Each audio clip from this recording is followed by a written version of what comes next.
Yeah, happy evening, everyone. Welcome to Super 70 Series 2, Day 5. Now, I'm your host Shamima. Before we begin today's session, first of all, I would like to express my heartfelt gratitude to our respected mentor, Dr. Hussein Basa sir, for creating this wonderful learning platform, Super 70 Series 2. சாருடைய continuous guidance motivation and encouragement தான் இந்த ஜேர்னியோட biggest strength. Also my sincere thanks to ஜெசிமாசஸ் Saini sister and இந்த ப்ரோக்ராமை சக்சஸ்ஃபுல்லா நடக்க behind the scenes work பண்ற ஒவ்வொரு டீம் மெம்பர்ஸுக்குமே என்னுடைய ஸ்பெஷல் தேங்க்ஸ். உங்களுடைய டெடிகேஷன் அண்ட் சப்போர்ட்னால தான் ஒவ்வொரு செஷனும் ஸ்மூத்தா நடந்துட்டு இருக்கு. As we all know, Super 70 is a unique learning journey of 70 days, 70 participants, 70 inspiring books. Books நமக்கு இன்ஃபர்மேஷன் மட்டும் கொடுக்காது, அது நம்ம திங்கிங்கையும் மாத்தோம். டெய்லி ஒரு புக், டெய்லி ஒரு லேர்னிங், டெய்லி ஒரு நியூ பெர்ஸ்பெக்டிவ். அதுதான் சூப்பர் 70 சீரீஸ் 2 உடைய speciality. A big appreciation to all our presenters. ஒரு புக்கை செலக்ட் பண்ணி அதை படிச்சு புரிஞ்சுக்கிட்டு எல்லாருக்கும் ஈஸியா எக்ஸ்பிளைன் பண்ண ப்ரிப்பேர் பண்றது ஒரு டெடிகேட்டட் எஃபோர்ட். உங்களுடைய ஹார்ட் ஒர்க்கும் சின்சியர் ப்ரிப்பரேஷனும் இந்த ப்ரோக்ராமை இன்னும் மீனிங்ஃபுல்லா மாத்திடுச்சு. Thank you so much for your wonderful contribution. And thank you to all our participants. உங்களுடைய regular attendance, active participation, feedback, questions and encouragement தான் இந்த program successக்கு முக்கியமான reason. So let's begin today's session with full energy. Now it's time to invite today's presenter. இன்னைக்கு நம்மளுடைய Day 5 presenter Mrs. N. Janet. Ma'am DASC BSc qualification complete பண்ணியிருக்காங்க. Currently அவங்க Ervadi first ward கவுன்சிலரா மக்களுக்கு service பண்ணிட்டு இருக்காங்க. அது மட்டும் இல்ல, மேம் ஒரு மദ്രസ ஆலிமா, life skill trainer and ACU healer. Education, social service and personal development இந்த 3 ஃபீல்ட்லையுமே ஆக்டிவா கான்ட்ரிபியூட் பண்ணிட்டு வர்ற இன்ஸ்பைரிங் பர்சனாலிட்டி. இன்னைக்கு மேம் ரிவ்யூ பண்ண போற புக் மனம் என்னும் மாமருந்து. I hope today's session will give us many valuable insights about the power of our mind. Let's welcome Mrs. N. Jannat with a big virtual round of applause. Ma'am, the virtual stage is yours. Over to you.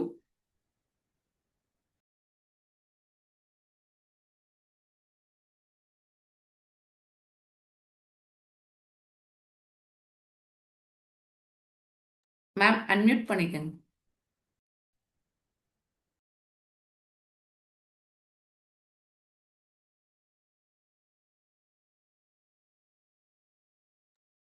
Ma'am, unmute பண்ணிக்கங்க ma'am. Okay? Yeah, clear ma'am. Thank you. Okay. Thank you. Thank you, sister.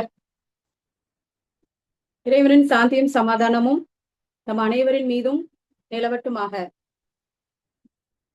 இன்னைக்கு வாசிப்பை நேசிப்போம், வாசிப்பை சுவாசிப்போம் அப்படிங்கிற ஒரு கண்டென்ட்டுக்கு கீழே அடுத்த தலைமுறையையும் இந்த தலைமுறையையும் படிக்கக்கூடிய ஒரு பழக்கத்தை ஏற்படுத்தக்கூடிய ஒரு மிகப்பெரிய ஒரு சவாலான ஒரு காரியத்தை தன்னுடைய கையில எடுத்து சக்சஸ்ஃபுல்லா நடத்திட்டு இருக்கக்கூடிய நம்முடைய மென்டார் டாக்டர் ஹுசைன் பாஷா சார் அவர்களையும், மேலும் இந்த நிகழ்ச்சியை சிறப்பான முறையில் வழிநடத்தி கொண்டிருக்கக்கூடிய என்ஐபிஆர் என்டையர் டீம் ஆல் மெம்பர்ஸுக்கும், மேலும் இந்த நிகழ்ச்சியில் பங்கேற்பாளர்களாக வந்திருக்கக்கூடிய உங்கள் அனைவருக்கும் என்னுடைய மனமார்ந்த நன்றிகளையும் வாழ்த்துக்களையும் தெரியப்படுத்திக் கொள்கிறேன்.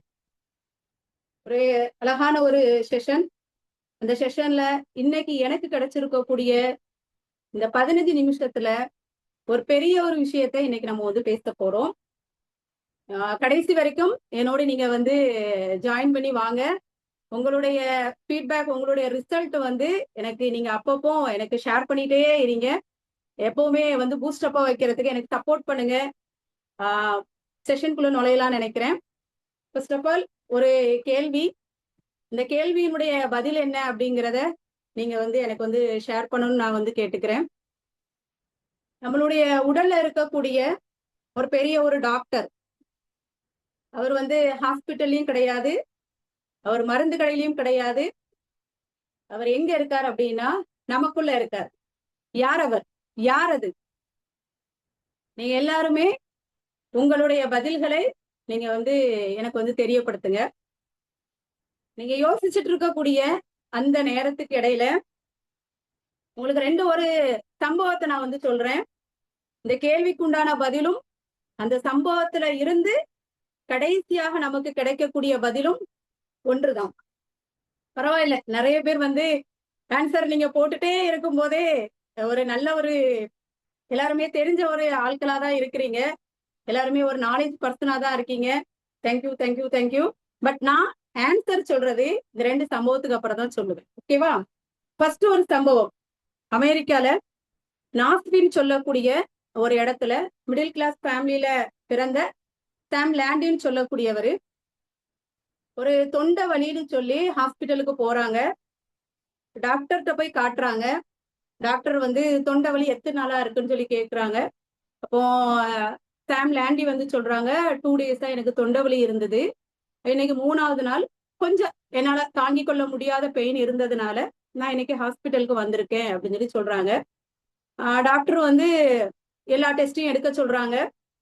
எல்லா டெஸ்டையும் எடுக்க சொல்லிட்டு ரிப்போர்ட் வந்துருச்சு. டாக்டர் வந்து மேலைங்களையும் பாக்குறாங்க. பொதுவாகவே ஒரு பேஷண்ட பார்த்து டாக்டர் மேலைங்களையும் பார்த்தாங்கனாலே நம்ம கன்ஃபார்ம் பண்ணிக்கிறணும் ஒரு ஹாஸ்பிட்டல் அடுத்த ஒரு ரூம் கட்டுறதுக்கு பிளான் பண்ணிட்டாங்க அப்படின்னு சொல்லிட்டு. இங்க நடந்த சம்பவம் என்ன அப்படின்னா, டாக்டர் மேலைங்களையும் பார்த்துட்டு உங்களுக்கு எத்தனை நாளா தொண்டை வலி இருக்குன்னு கேட்குறாங்க. இவர் எனக்கு 2 டேஸா தொண்டை வலி இருக்குன்னு சொல்றாங்க. உங்களுக்கு பீடி சிகரெட்டு தம் அடிக்கக்கூடிய பழக்கம் இருக்கான்னு சொல்லி கேட்குறாங்க. இவர் சொல்றாரு அப்படி எந்த பழக்கமும் எனக்கு கிடையாது அப்படிங்கிறாங்க. அடுத்ததாக டாக்டர் கேட்குறாங்க, உங்க கூட யாரும் வந்திருக்காங்களா, உங்களுடைய உறவினர்கள் யாரும் வந்திருக்காங்களான்னு கேட்குறாங்க. அப்போ உடனே அவரு சாம் லேண்டி சொல்றாங்க, இல்ல நான் மட்டும் தான் வந்திருக்கேன். என்ன விஷயம் நீங்க சொல்லுங்க, என்கிட்டயே நீங்க சொல்லுங்க அப்படின்னு சொல்லி சொல்றாங்க. அப்போ உடனே டாக்டர் வந்து சொல்றாங்க, உங்களுக்கு வந்து தொண்டையில வந்து உணவு குழாயினுடைய கேன்சர் வந்திருக்குது. இது லாஸ்ட் ஸ்டேஜ்ல இருக்குது. இதுக்கு ட்ரீட்மெண்டே பண்ண முடியாது அப்படிங்கறத டாக்டர் சொல்றாங்க. இவருக்கு பயங்கர ஒரு ஷாக். 2 நாளா தொண்டை வலின்னு தானே இருந்தது. இன்னைக்கு நான் தொண்டை வலின்னு சொல்லிதான் வந்தேன்னு சொல்லி டாக்டர்கிட்ட கேட்கும் போது டாக்டர் சொல்றாங்க, இனி இதுக்கப்புறம் உங்களுக்கு வந்து மெடிசன் எதுவுமே தேவையில்லை, லாஸ்ட் ஸ்டேஜ்ல இருக்கீங்க. எல்லா டாக்டர்ஸும் சொல்ற மாதிரி லாஸ்டா ஒரு வார்த்தை சொல்றாங்க, அவங்களுடைய ஆசைகள் எல்லாமே என்ன உண்டோ அதை நீங்க நிறைவேற்றிக்கிறீங்க, நீங்க போய் சந்தோஷமா இருங்கன்னு வீட்டுக்கு அனுப்பி விடுறாங்க. ரொம்ப நார்மலா கேஷுவலா ஹாஸ்பிட்டலுக்கு வந்தவர் திரும்பி போகும்போது கால்கள் நடக்க முடியாம தள்ளாடி பலகீனம் அடைஞ்சு அவர் தன்னுடைய வீட்டுக்கு போறாரு. 2 வாரத்துல சாம் லேண்டி வந்து இறந்துடுறாங்க. இறந்ததுக்கு அப்புறம் அவருடைய உடலை வந்து போஸ்ட்மார்ட்டம் பண்ணி பார்க்கும்போது அந்த ரிப்போர்ட்ல கிடைச்சதுதான் பயங்கரமான ஒரு ஷாக். என்ன அப்படின்னா, அங்க அவருடைய ரிப்போர்ட்ல வந்த ரிப்போர்ட் என்ன சொல்லுது அப்படின்னா, கேன்சருக்கு உண்டான எந்த விதமான அறிகுறிகளும், கேன்சருக்கு உண்டான எந்த விதமான ஒரு இதுவுமே இல்லாத முறையில தான் இவருடைய உடல் இருந்திருக்குது. ஆனா இவர் வந்து இறந்துட்டாரு அப்படிங்கறது அவர் இறந்து அடக்கம் பண்ணதுக்கு அப்புறம் கிடைச்ச ஒரு ரிப்போர்ட். இது சம்பவம் 1. 2வது சம்பவம், இது வந்து 1981 அமெரிக்கால நடந்த ஒரு சம்பவம். மேக்சிமம் நீங்க கூகுள்ல சர்ச் பண்ணீங்க அப்படின்னாலே இந்த 1981 நடந்த இந்த பிளைட் ஆக்சிடென்ட் சம்பவம் எல்லாருமே நீங்க பார்க்கலாம். அதுல உள்ள டீடைல்ஸ் எல்லாமே உங்களுக்கு அதுல வந்து வருது. 1981 பைலட் மோரிஸ்ன்னு சொல்லக்கூடியவர் பிளைட்ல கூட்டிட்டு போறாங்க. பேசஞ்சர் எல்லாருமே ஒரு சின்ன ஒரு ஆக்சிடென்ட் ஆகி எல்லாருமே நிறைய பேர் வந்து இறந்துடுறாங்க. அதுல இவரு மோரிஸ் வந்து ரொம்ப பயங்கரமா அடிபட்டு முதுகு தண்டுல எல்லாமே அடிபட்டு முதுகு தண்டு தலையில இருந்து தொடங்கி ஃபுல்லாவே டேமேஜ் ஆயிருது. ஹாஸ்பிட்டலுக்கு கொண்டு வர்றாங்க. மூச்சு விடக்கூட முடியாத அளவுக்கு உடம்பு ஃபுல்லாவே எல்லா வகையான மிஷின்களும் பொருத்தப்பட்டு அவர் ஹாஸ்பிட்டல்ல வந்து அட்மிட் ஆகி வச்சிருக்காங்க. டாக்டர்ஸ் சொல்றாங்க, இனி இவருடைய கண்டிஷன் கண்ணை மட்டும்தான் அசைக்க முடியும், தண்ணி கூட குடிக்க முடியாது, கடைசி வரைக்கும் இவர் இப்படிதான் வாழ முடியும் அப்படின்னு சொல்லி டாக்டர் வந்து ரிப்போர்ட் கொடுத்துடுறாங்க. இப்படி இருந்த கண்டிஷன்ல ஒரு சில குறிப்பிட்ட மாதங்களுக்கு பிறகு ஒரு மிகப்பெரிய ஒரு மிராக்கல் நடந்தது. அந்த மிராக்கல்னுடைய விளைவு இன்னைக்கு நீங்க கூகுள்ல சர்ச் பண்ணீங்க அப்படின்னா, அதாவது மோரிஸ் குட்மேன் சொல்லி அழைக்கப்படக்கூடிய பலதரப்பட்ட மக்களுக்கும் மோட்டிவேஷன் வகுப்புகளை கொடுக்கக்கூடிய ஒரு மிகச்சிறந்த ஒரு தன்னம்பிக்கை ஊட்டக்கூடிய ஒரு ட்ரைனராக வந்து மாறி இருக்காரு. இப்ப எப்படி இந்த மிராக்கிள் நடந்தது அப்படின்னா, அவரு படுக்கையில இருக்கும்போது அவர் என்ன யோசிக்கிறார் அப்படின்னா, என்னால எந்திரிச்சு நடக்க முடியும். அவர் வந்து குணமானதுக்கு அப்புறம் த சீக்ரெட்ன்னு சொல்லக்கூடிய ஒரு ஆவணப்படத்தை எடுத்து, அந்த ஆவணப்படத்துல வந்து அவர் தான் எப்படி எந்திரிச்சு வந்தோம் அப்படிங்கறத அவர் சொல்றாரு. அதுல என்ன விஷயம்னா, நம்மளுடைய எம்டிசிசி சப்ஜெக்ட்ல கூட நம்ம அட்டெண்ட் பண்ணுவோம். Law of attraction. இந்த தெரப்பில அந்த தெரப்பியினுடைய பாடங்களை முழுமையாகவே நம்ம படிக்கிறதுனால நமக்கு தெரிஞ்சிருக்கும். அப்ப அவர் என்ன செய்யறாருன்னா, தன்னுடைய படுக்கையில இருக்கும் போதே எந்திரிச்சு நடக்க முடியாதுன்னு சொன்ன ஒரு நபர் தன் கண் முன்னாடி விஷுவலைஸ் பண்ணி பாக்குறாரு. எதை விஷுவலைஸ் பண்ணி பாக்குறாருன்னா, நான் இந்த ஹாஸ்பிட்டல்ல இருந்து என்னுடைய கால்களால யாருடைய உதவியும் இல்லாமல் நான் நடந்து போறத தினம் தினம் இவர் விஷுவலைஸ் பண்ணி பார்த்ததனுடைய ஒரு விளைவு, அவர் ஒரு கிறிஸ்துமஸ் அன்னைக்கு அவர் அந்த மருத்துவமனையிலிருந்து வெளியே இறங்கி போறாரு. அப்போ அவர் அந்த ஆவணப்படத்துல சொன்ன இன்னொரு விஷயத்த நான் திரும்ப அதுக்கு அப்புறமாக நான் வந்து சொல்றேன். அப்போ ஒரு நபர் 2 சம்பவம் நான் சொன்னேன். ஒரு நபர் ஒரு சாதாரணமாக வந்த ஒரு நபர் மருத்துவரால் கைவிடப்பட்டு நோயாளிங்கிற லிஸ்ட்ல அவர் வந்து மரணமடைந்த ஒரு செய்தியையும், மருத்துவரால் கைவிடப்பட்டு குணமே ஆகாதுன்னு சொல்லப்பட்ட ஒரு நபர் தன்னம்பிக்கை ஊட்டக்கூடிய ஒரு மிகச்சிறந்த ஒரு பேச்சாளராக, தன்னம்பிக்கை உரையாளராக மாறியது. இந்த 2 பேரையுமே ஒரே ஒரு விஷயம்தான் இங்க குணப்படுத்தக்கூடியதாகவும் மாறுது, நோயாளியாகவும் ஆக்குது. நான் முதல்ல கேட்ட கேள்விக்கு உண்டான பதிலும் இதுதான். நிறைய பேர் நீங்க வந்து ஆன்சர் பண்ணியிருக்கீங்க. எல்லாருக்கும் என்னுடைய மனமார்ந்த பாராட்டுக்களை நான் வந்து தெரிவிச்சுக்கிறேன். ஏன்னா எல்லாருமே இந்த சைக்காலஜி ஃபீல்டுல இருக்கிறதுனால மேக்சிமம் இதுல பார்ட்டிசிபென்ட்ஸ் பண்ண நிறைய பேர் நீங்க வந்து அழகா ஆன்சர் பண்ணீங்க. அது என்ன அப்படின்னா நம்மளுடைய மனம். ஓகேவா? ஓ டாக்டர் மோரிஸ் குட்மேன் வந்து கடைசியாக அவர் அந்த தன்னுடைய ஆவணப்படத்துல அவர் என்ன வார்த்தைகளை சொல்றாருங்கிறதா இங்க ரொம்ப முக்கியமான ஒரு விஷயம். அது என்ன அப்படின்னா, என்னை ஆனா என் மனம் என்னை வந்து ஒருபோதும் கைவிடல. என்னால சிந்திக்க முடிஞ்சது. என்னை பத்தி மருத்துவர்கள் என்ன நினைச்சாங்கிறத விட நான் என்னை பத்தி என்ன நினைச்சேங்கிறதா இங்க முக்கியம். நம்மளுடைய மனம் நம்மளுடைய கைவசம் இருந்துச்சு அப்படின்னா நம்மளால செய்ய முடியாதது எதுவுமே இல்லைங்கிறத நான் வந்து யோசிச்சதனுடைய ஒரு விளைவு நான் ஹாஸ்பிட்டல்ல இருந்து என்னால நடந்து வர முடிஞ்சுது அப்படிங்கிற ஒரு ஸ்டேட்மெண்ட வந்து மோரிஸ் குட்மேன் சொல்லியிருக்காரு. அப்படின்னா மனம்ங்கிறது ஒரு பெரிய ஒரு கிஃப்ட். அந்த மனம் பத்தி உண்டான கிடைச்சிருக்கக்கூடிய இந்த டைம்ல ஒரு சின்ன ஒரு விளக்கம் தான் இன்னைக்கு நான் உங்களுக்கு வந்து கொடுக்க வந்திருக்கேன். புத்தகத்தினுடைய பெயர் மனம் என்னும் மாமருந்து. உங்களுக்கு தெரியும் நினைக்கிறேன். ரொம்ப சின்ன புக்கு, 100 ரூபாய் ரேட்ல இருக்கக்கூடிய ரொம்ப சின்ன புக்காக இருந்தாலும் நம்மளுடைய ஒவ்வொருவருடைய வீடுகள்லயும் சின்ன குழந்தைகள், சின்ன பிள்ளைங்கள்ல இருந்து பெரிய ஆட்கள் வரைக்கும் படிக்க வேண்டிய, நம்மளுடைய வீட்டுல இருக்க வேண்டிய ஒரு புத்தகம். புத்தகத்தினுடைய எழுத்தாளர் acu healer Umar Farooq. Acu healer Umar Farooq sir பொறுத்த வரைக்கும் 30க்கும் மேற்பட்ட உடல் மனம் சார்ந்த வாழ்வியல் நெறி சார்ந்த புத்தகங்களை வந்து எழுதியிருக்காங்க. இன்னைக்கும் மக்களுக்கு ஒரு விழிப்புணர்வை வந்து இன்னைக்கு கொடுத்துட்டு இருக்கக்கூடிய ஒரு மிகச்சிறந்த ஒரு எழுத்தாளரும் மிகச்சிறந்த அக்கூஹீலராகவும் இன்னைக்கு பணி செய்துகிட்டு இருக்கக்கூடிய டாக்டர் அக்கூஹீலர் உமர் ஃபாரூக் சார் அவர்கள் எழுதிய மனம் என்னும் மாமருந்துங்கிற அந்த புக்ல இருந்துதான் நான் உங்களுக்கு வந்து இன்னைக்கு வந்து ரிவ்யூ கொடுத்துட்டு இருக்கேன். இந்த சம்பவங்கள் எல்லாமே அதுல இருந்து நமக்கு கிடைச்சிருக்கக்கூடிய ஒரு பாடங்கள். இன்னைக்கு நாம சொல்லக்கூடியது என்ன அப்படின்னா, நம்மளுடைய கையில நம்மளுடைய உடல்ல இருக்கக்கூடிய அந்த மனம்ங்கிறது அவ்வளவு தூரம் நமக்கு முக்கியமான ஒன்று. விவேகானந்தர் அவர்கள் சொன்ன வாசகம் வந்து இதுக்கு கரெக்டா இருக்கும்னு நினைக்கிறேன். அதாவது நம்பிக்கை என்பது பலம், பலகீனமே மரணம். அப்ப இதை நீங்க கரெக்டா அந்த முதல் சம்பவத்துக்கு நீங்க பொருத்தி பாத்தீங்க அப்படின்னா உங்களுக்கு வந்து புரியும். முதல் சம்பவத்துக்கும் பொருத்தலாம், இரண்டாவது சம்பவத்திற்கும் பொருத்தலாம். மனதை யார் நம்பிக்கையோடி கையாளுறாங்களோ அவர்களுக்கு அது பலமாக மாறும். யார் அதை பலகீனமாக யோசிக்கிறார்களோ அது அவர்களுக்கு மரணமாக மாறுங்கிறது தான் இந்த சம்பவத்துல இருந்து நமக்கு கிடைச்சிருக்கக்கூடிய ஒரு பாடம். இப்போ உடலும் மனமும்ங்கிறது எப்பவுமே வேற வேற கிடையாது. ரெண்டும் ஒன்றோடு ஒன்று தொடர்புடைய ஒண்ணு. நம்மளுடைய மனதுல என்ன எண்ணங்கள் வந்து தோன்றுதோ அது நம்மளுடைய உடல்ல வந்து பிரதிபலிக்க கூடியதாக இருக்குது. இன்னைக்கு நம்மளுடைய உடல்ல வந்து ஒரு 3 வகையான மாற்றங்கள் வந்து நடக்குது. இந்த 3 வகையான மாற்றங்கள் என்னன்னு சொல்லி பார்க்கும்போது, உடல்ல ஏற்படக்கூடிய மாற்றம், உடலியல் மாற்றம், வேதியியல் மாற்றம், மனநிலை மாற்றம். சிஸ்டர் நான் வந்து கொஞ்சம் ஸ்பீடா போனேன் அப்படின்னா, நீங்க எனக்கு கொஞ்சம் சொல்லுங்க. நான் கொஞ்சம் ஸ்லோ பண்ணிக்கிறேன். ஓகேவா? எதுவாக இருந்தாலும் உங்களுடைய கமெண்ட்ஸ் நீங்க வந்து தெரியப்படுத்துங்க. அப்போ எக்ஸாம்பிளுக்கு நம்மளுடைய உடலும் மனமும் எப்படி வந்து ஒன்றோடு ஒன்று கனெக்ட் ஆனது அப்படிங்கிறதுக்கு உண்டான சின்ன ஒரு உதாரணம் என்ன அப்படின்னா, ரோட்ல நடந்து போயிட்டு இருக்கோம்.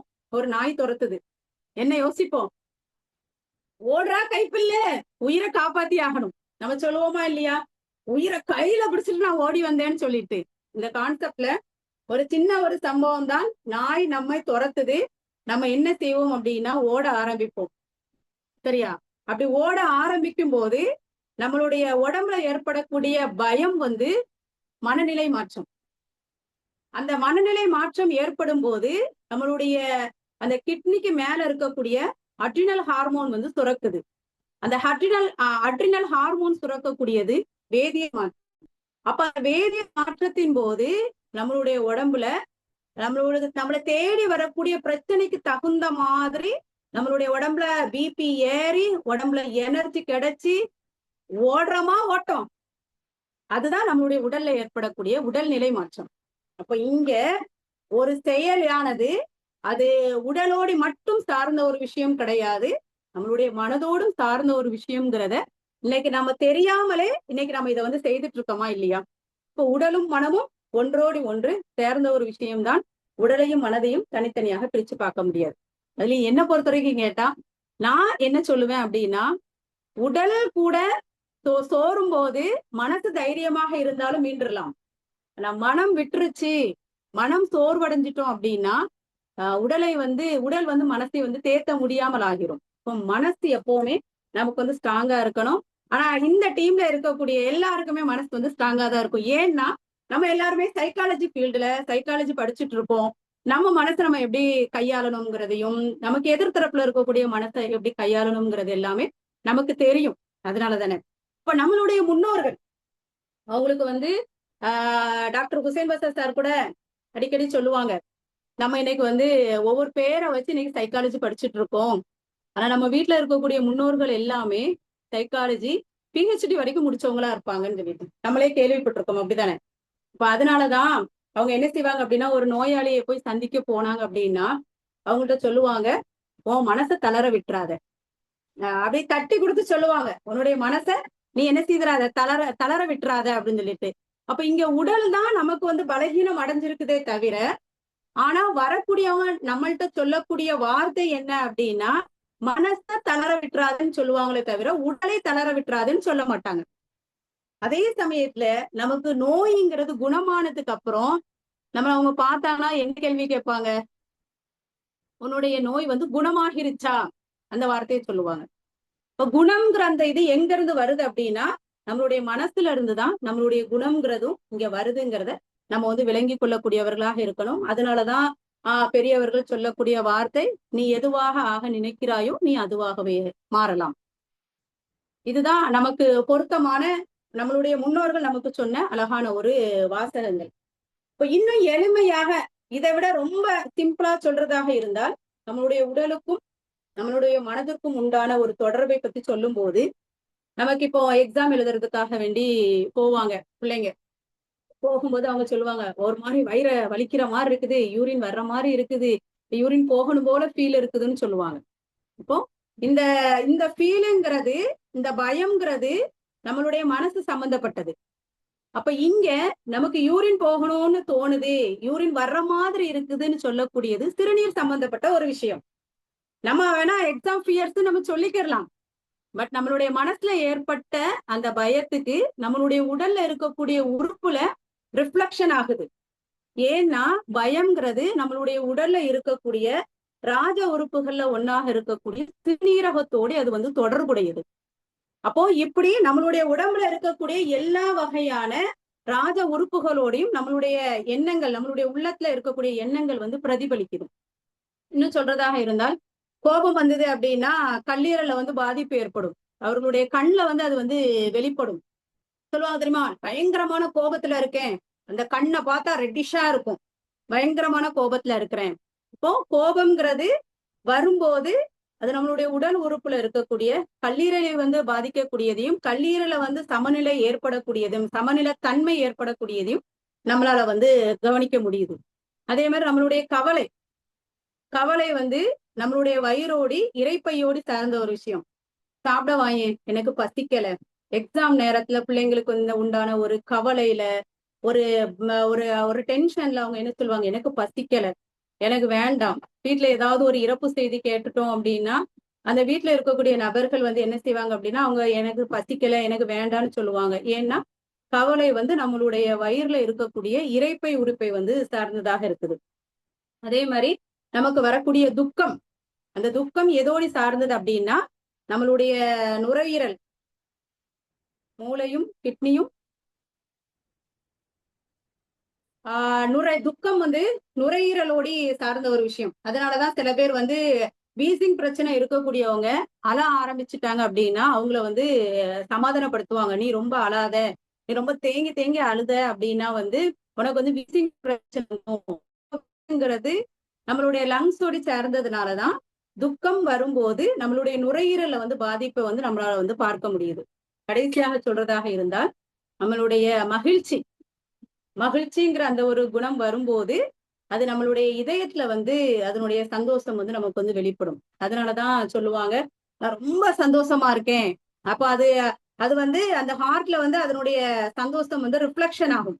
எப்பவுமே எல்லாரும் சந்தோஷமா இருக்கீங்க அப்படிங்கறதுக்காக வேண்டி என்னுடைய செஷன் உங்களுக்கு பிடிச்சிருந்துச்சு, நீங்க எல்லாம் ரொம்ப ஹாப்பியா இருக்கீங்க அப்படின்னா இப்ப எல்லாருமே ஹார்ட் சிம்பிள் போடுவீங்க.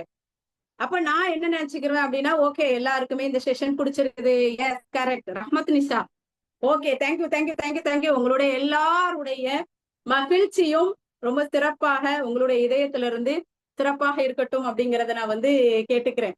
அப்போ இதயம்ங்கிறது மகிழ்ச்சி சம்பந்தப்பட்டது.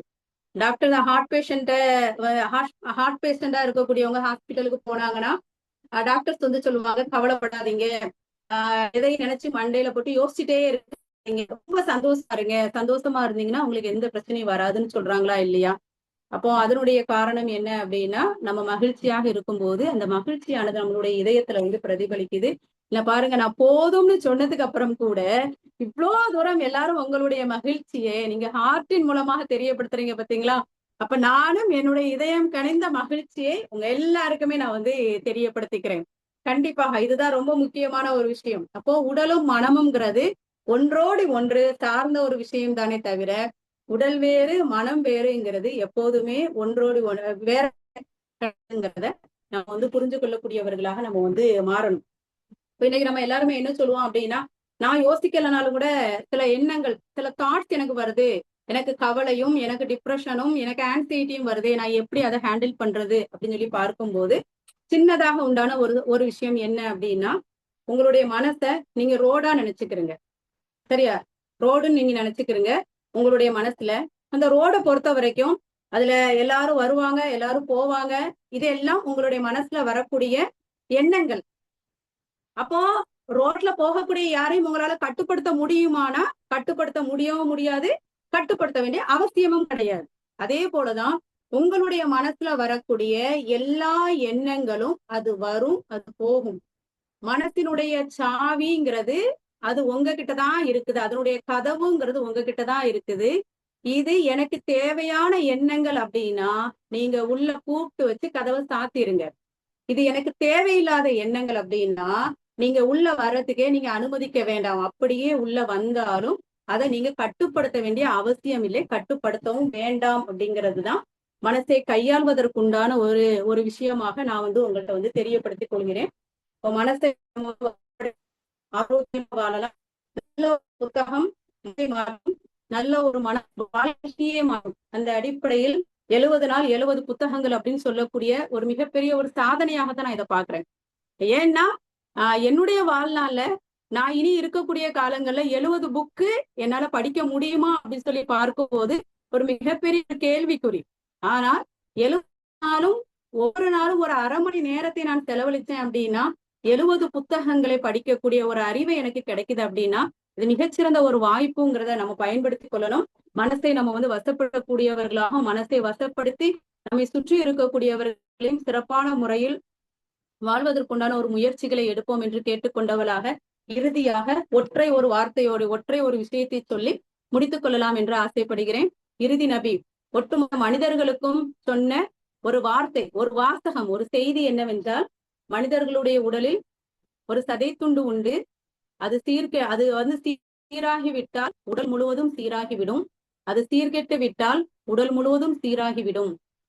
அப்போ அது உடல் முழுவதும் சீர்கெட்டு விடும். அது சீர் பெற்று விட்டால் உடல் முழுவதும் சீர் பெற்று விடும். இப்ப அந்த அடிப்படையில நம்மளுடைய உள்ளத்தை, நம்மளுடைய மனதை நாமும் சீராக ஆக்கி கொண்டு நம்மை சுற்றி இருப்பவர்களையும் அவர்களுடைய மனதையும் சீராக ஆக்கக்கூடிய ஒரு அழகான ஒரு வாய்ப்பை கொடுத்த அந்த ஒரு சூழ்நிலையை இறுதி வரைக்கும் நாம் செய்யக்கூடிய ஒரு வாய்ப்பை நம் அனைவருக்கும் இறைவன் ஆக்கி அருள் புரிய வேண்டும் என்று கூறியவளாக, புத்தகத்தை படிப்பது அறிவை தரும், அதை பகிர்வது ஆளுமையை தரும் என்று கூறியவளாக, இப்படிப்பட்ட நல்ல ஒரு வாய்ப்பை எனக்கு வழங்கிய என்டையர் டீம் மெம்பர்ஸுக்கும் மென்டர் ஹுசைன் பாஷா சார் அவர்களுக்கும் என்னுடைய நன்றிகளை நான் தெரியப்படுத்திக் கொள்கிறேன். கண்டிப்பாக வாய்ப்புகள் இருக்கக்கூடியவர்கள் உங்களால முடிஞ்சதுன்னா இந்த புத்தகத்தை நீங்கள் வாங்கி படிக்கணும் அப்படிங்கறத நான் கேட்டுக்கிறேன். கிடைச்ச இந்த நேரத்துல இந்த புத்தகத்தினுடைய முழு தொகுப்பையும் என்னால கொடுக்க முடியல. ஒரு சாராம்சமாகத்தான் நான் கொடுத்திருக்கேன்.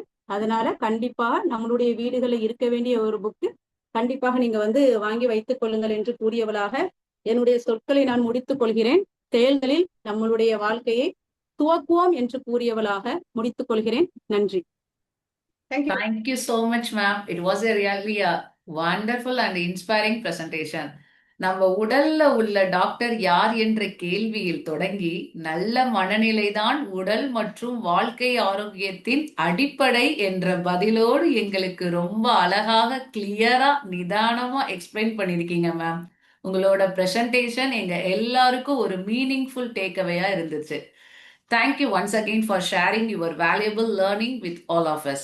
Let's appreciate our presenter with another big virtual round of applause. Now it's time for our feedback and interaction session. யாருக்காவது கொஸ்டின் இருந்தா இல்ல இன்னைக்கு செஷன்ல உங்க பிக்கஸ்ட் டேக் அவே என்னன்னு ஷேர் பண்ணலாம். கைண்ட்லி அன்மியூட் பண்ணிக்கிறீங்க, சாட் பாக்ஸ்ல ஷேர் பண்ணுங்க, ஹேண்ட் ரைஸ் பண்ணலாம், ஃபீட்பேக் கொடுக்குறோங்க.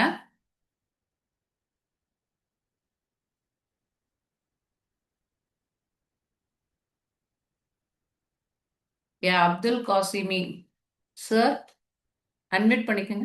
ஓகே. அஸ்ஸலாமு அலைக்கும் வரஹ்மத்துல்லாஹி வபரகாத்துஹு. ரொம்ப அற்புதமான ஒரு நிகழ்ச்சி சிஸ்டர்.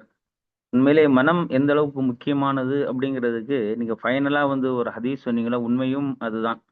ஏன்னா இன்னைக்கு மனம் சரி, காசு பணங்கள் வசதி வாய்ப்புகள் எல்லாமே இருக்கு, ஆனா மனம் சரியில்லாததுனால மனிதனுடைய வாழ்க்கையில சந்தோஷம் இல்லை அப்படிங்கிறதா இன்னைக்கு உலகத்தினுடைய யதார்த்தத்தையும் நம்மளுக்கு எடுத்துக்காட்டுது. அதில் நம்ம கூட நிறைய கேள்விப்பட்டிருக்கிறோம். திடீர்னு ஒரு டாக்டர் பஸ்ஸில் போவார், ஒருத்தவங்களுக்கு ரொம்ப முடியாமல் போயிடும், டக்குன்னு இந்த மாத்திரை வாயில் வச்சுக்கோ முழிங்கிறாத அப்படின்னு சொல்லி சொல்லுவாங்க. கடைசியில் பார்த்தா அது கோட் பட்டனை எடுத்து கொடுத்துருப்பாரு அப்படிங்கிறத நம்ம சின்ன வயசில் நிறையா கேள்விப்பட்டிருக்கோம். ஸோ அதனால மனம்தான் நம்மளுடைய உள்ளத்தை முழு உடலையும் இயக்குது அப்படிங்கிறதுக்கு ரொம்ப அழகான ஒரு புத்தகத்தில் இருந்து நீங்கள் ஒரு சில விஷயங்கள் நமக்கு சொல்லி தந்தீங்க. கண்டிப்பாக மனதை சரியாக்க வேண்டும். அந்த மனதை சரியாக்குறதுக்கு ஒரே ஒரு விஷயம் என்ன வச்சுச்சுன்னா, மெடிடேஷன் அப்படின்னு சொல்லுவாங்க. இந்த காலத்துல நமக்கு அது நம்ம சொல்லும் பொழுது நம்மளுடைய பாஷையில சொல்லணும்னா திக்ர் அப்படின்னு சொல்லுவாங்க. உண்மையும் அதான். இறைவனை சொல்லும் அலா பிதிக்ர் இல்லாஹி தத்மஇன்னுல் குலூப். திக்ரின் மூலமாக, இறைவனை நினைப்பதின் மூலமாக உள்ளங்கள் அமைதி பெறுகின்றது அப்படிங்கிறது குர்ஆனுடைய வாக்கியம். ரொம்ப அழகான முதலில் சொன்னீங்க. அல்லாஹ் உங்களுடைய நாவன்மையில் மென்மேலும் அல்லாஹ் பரக்கத் செய்யட்டும். உங்களுடைய இந்த ஒரு குறிப்பிட்ட இந்த குறைவான நேரத்தில் சொல்லப்படக்கூடிய இந்த விஷயத்தின் மீது எல்லோரும் நடைமுறையில கொண்டு வருவதற்குண்டான தௌஃபீக்கையும் அல்லாஹ் தரட்டும் இன்ஷா அல்லாஹ். அஸ்ஸலாமு அலைக்கும் வரஹ்மத்துல்லாஹி வபரகாத்துஹு. Thank you, sir. Next, Rahmat Nisha. Rahmat Nisha, ma'am, kindly unmute பண்ணிக்கங்க.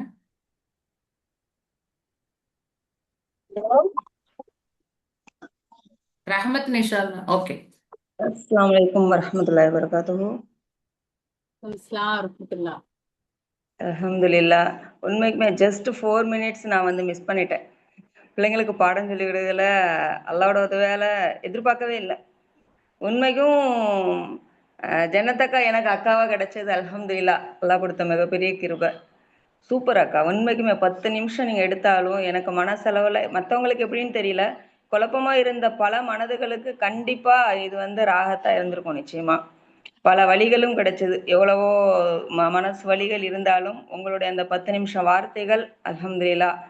அல்லாஹ் அதுக்கான பரக்கத்தையும் ஆஃபியத்தையும் ரஹ்மத்தையும் என்னெல்லாம் உண்டோ எல்லாமே அல்லாஹ் உங்களுக்கு கொடுக்கட்டும். நான் நிறைய துவா செய்றேன். அல்ஹம்துலில்லாஹ். ஜஸாக்கல்லாஹ் ஹைரா. அதுக்கப்புறம் இந்த புக் எப்படி அக்கா வாங்குறது? தனியா நான் சொல்றேன். ஓகேக்கா, ஓகே. ஜஸாக்கல்லாஹ் ஹைரா. Thank you, ma'am. And next, Ramalakshmi ma'am, unmute பண்ணிக்கங்க. Good evening sister. சூப்பரா குட் ஈவினிங் ராமலட்சுமி அக்கா, எப்படி இருக்கீங்க? நல்லா இருக்கேன். நீங்க எப்படி இருக்கீங்க?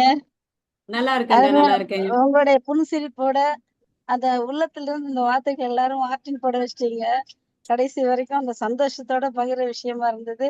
உள்ளத்துக்கும் உடலுக்குமான சம்மதத்தை அழகா இந்த புத்தகத்துல இருந்து அப்படி தெளிவா உங்களுடைய சொந்த கருத்துக்கூட சேர்ந்து சொன்ன விதம் அருமை அருமை. ஏன்னா இப்ப பக்கத்து வீட்டுல ஒரு பிராமின் குடும்பம், அவங்க 80 சதாபிஷேகம் சொல்லுவாங்க இல்லைங்களா? 60 கல்யாணம் 80 கல்யாணம்னுவாங்க. நாளைக்கு அவங்க நடக்க இருந்தது. திடீர்னு நேத்து அந்த அம்மா அவங்க வந்துட்டு 70+ ஏஜ். அவங்க வந்துட்டு அன்கான்சியஸ் ஆகி அதுல இருக்காங்க, கொடம்பாக்கம் ஹாஸ்பிட்டல்ல. அவருக்கு நான் முந்தானத்துல இருந்து அந்த வார்த்தையை சொல்லிக்கிட்டே இருக்கேன். சரியாயிடும் சார், சூப்பர் ஆயிடுவாங்க, நல்லாயிடுவாங்க, திரும்ப இந்த வார்த்தை நீங்க அந்த விசேஷத்தை தொடரலாம் போது அவருக்கு இன்னைக்கு எனக்கு சொன்ன வார்த்தை ரொம்ப உங்களுடைய வார்த்தைகள் வந்து எனக்கு ரொம்ப உற்சாகத்தை கொடுத்துச்சு.